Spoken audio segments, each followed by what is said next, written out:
அல்லேலூயா. 1980 90 அந்த 10 வருடங்கள், 1 டிகேட் அப்படின்னு சொல்லுவாங்க. அந்த 1 டிகேட் கார்மெண்ட் இந்தியாவுடைய சரித்திரத்திலே மிக முக்கியமான வருடங்கள். அல்லேலூயா. அது மறக்க முடியாத வருடங்கள். ஏனென்றால் அப்பொழுதுதான் நம்ம ஊழியத்திலே கிளை சபைகளையும் மிஷனரிகளையும் அனுப்பித்து புதிதாக ஊழியங்களை துவங்குகிற அந்த காலங்கள். அல்லேலூயா.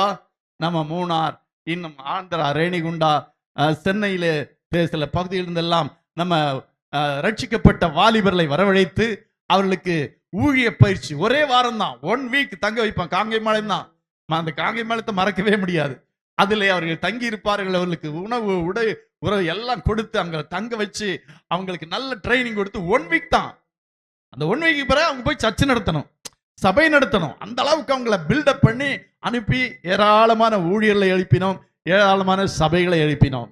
எனக்கு நன்றா ஞாபகம் இருக்கிறது, ஒரு முறை அப்படி 7 பேர் ஞானஸ்தானம் எடுப்பதற்கு தயாரா இருந்தார்கள். ஆனா எங்கேயும் தண்ணி இல்லை, எங்கேயுமே தண்ணி இல்லை, வறட்சியான காலம். எங்கேயும் குட்டையில அப்போ போய் அந்த குளத்துல ஞானஸ்தானம் கொடுக்க கூடாதுன்னு சொல்லிட்டாங்க, பேன் பண்ணிட்டாங்க.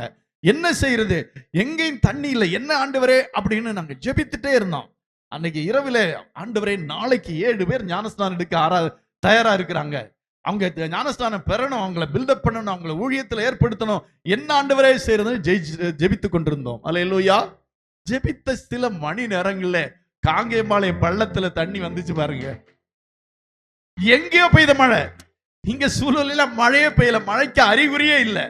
அப்படிதான் காங்கேயம்பாளையம் பள்ளத்துல அப்படிதான் வரும் அந்த காலத்துல. இப்பதான் தண்ணியே வர்றதில்லை.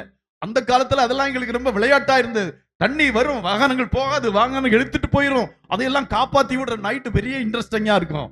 அன்னைக்கு ஜெபம் பண்ணோம், ஆண்டவரே தண்ணி இல்லையே, 7 பேருக்கு ஞானஸ்தானம் கொடுப்போம். அன்னைக்கு இரவில தண்ணி வந்தது, 7 பேர் அன்னைக்கு அடுத்த நாள்ல ஞானஸ்தானம் பெற்றார்கள். அல்லேலூயா, அல்லேலூயா.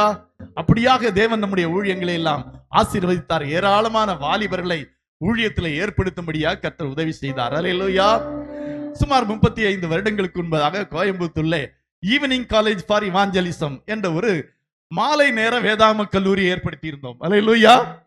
மாலை நேர வேதாம கல்லூரி, ஈவினிங் காலேஜ் ஃபார் இவாஞ்சலிசம். அதாவது வேலை செய்து கொண்டே ஊழியம் செய்யறவர்களை ஊழியத்திலே பயிற்றுவித்து உற்சாகப்படுத்தி அவர்களை ஊழியத்திற்கு அனுப்ப வேண்டும் என்ற நோக்கத்தோடு கூட ஒரு 3 மாச கோர்ஸ் நினைக்கிறேன், அவ்வளவுதான். அல்லேலூயா. அதுல மிக நல்ல நல்ல ஊழியக்காரர்களை எல்லாம் வரவைத்து அந்த மாலை நேரத்துல சுமார் 6 to 8 மணி வரையிலும் அவர்களுக்கு அந்த பயிற்சியை கொடுப்போம். அல்லேலூயா. அப்போ ஒரு 40 பேர் அதுல சேர்ந்தாங்க. கடைசியில அது 20 பேராய் அத ஆர்டினேஷன், அத கடைசி வரையிலும் 20 பேர் தான் இருந்தாங்க. அந்த 20ல ஒருவர் தான் நம்முடைய மத்தியில இருக்கிறதான பாஸ்டர் லூகாஸ். எவ்வளவு சந்தோஷமா இருக்கு தெரியுமா? ரொம்ப சந்தோஷமான ஒரு காரியம். அதுல பயிற்சி பெற்ற எல்லாரும் தேவனுடைய ஊழியத்தை செய்கிறார்கள், ஆண்டவருக்கு சாட்சியாய் வாழுகிறார்கள். எனக்கு அவர் வர்றாருன்னு சொன்னப்போ ரொம்ப சந்தோஷமா இருந்தது. ஒரு அன்னைக்கு ஒரு விதையை போட்டோம், அதுக்கு பிறகு அவருடைய வாழ்க்கையில பல மாற்றங்கள் வந்தது, பல காரியங்கள் வந்தது. அவர் ஊழியத்துக்கு வந்தார். இப்போது அவர் வல்லமையான தேவனுடைய ஊழியத்தை செய்து கொண்டிருக்கிறார். அதை நினைச்சு பார்க்கும்போதே பெரிய மகிழ்ச்சியா இருக்கிறது. அல்லேலூயா. அன்றைக்கு ஒரு சிறிய விதை தான் போட்டோம், அந்த விதை இன்றைக்கு ஆலமரமாக வளர்ந்திருக்கிறது. அல்லேலூயா. இதுதான் எனக்கு சந்தோஷம். பெரிய காரியங்களை எல்லாம் செய்யல, என்னால முடிந்த காரியத்தை செஞ்சு ஆண்டவர் அதை இன்னைக்கு பலுகி பெருக பண்ணி இருக்கிறார். அவர் நல்ல சபையின் அந்த பகுதியில நல்ல போதகராக இருக்கிறார். சில வருடங்களுக்கு முன்பாக அவர் அந்த அவருடைய சபையில பாஸ்டர்ஸ் மீட்டிங்ல பேசுறது கூப்பிட்டுருந்தீங்க, அப்படிதான் பாஸ்டர். அது மறக்க முடியாது, அதையும் மறக்க முடியாது. ஏன் மறக்க முடியாதுன்னா அதுல 2 நிகழ்ச்சி பாஸ்டர்ஸ் மீட்டிங்ல நீங்க பேசணும்னு கூப்பிட்டு இருந்தாங்க. அங்க போனப்போ ஆமா பாஸ்டர்ஸ்க்கு எல்லாம் மீட்டிங் நடந்தது. மீட்டிங் முடிஞ்ச உடனே சொன்னாங்க, எல்லா பாஸ்டர்ஸும் ஒருவர் காலை ஒருவர் கழுவிதான் நாங்க சாப்பிடுவோம், திருவிருந்து கொடுத்து தான் சாப்பிடுவோம். ரொம்ப ஆச்சரியமா இருந்தது. இந்த உலகத்திலே ஹெட் வெயிட் யாருக்கு தெரியுமா? ஊழியக்காரங்களுக்கு தான்.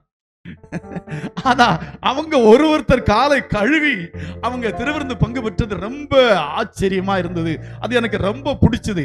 நிறைய இடங்களை பார்க்க முடியல, ஆனா எல்லா ஊழியர்களும் ஒரு கால்களை கழுவி, நீ பெரியவனா நான் பெரியவனா அப்படின்னு தான் ஊழியக்காரங்க இருப்பாங்க.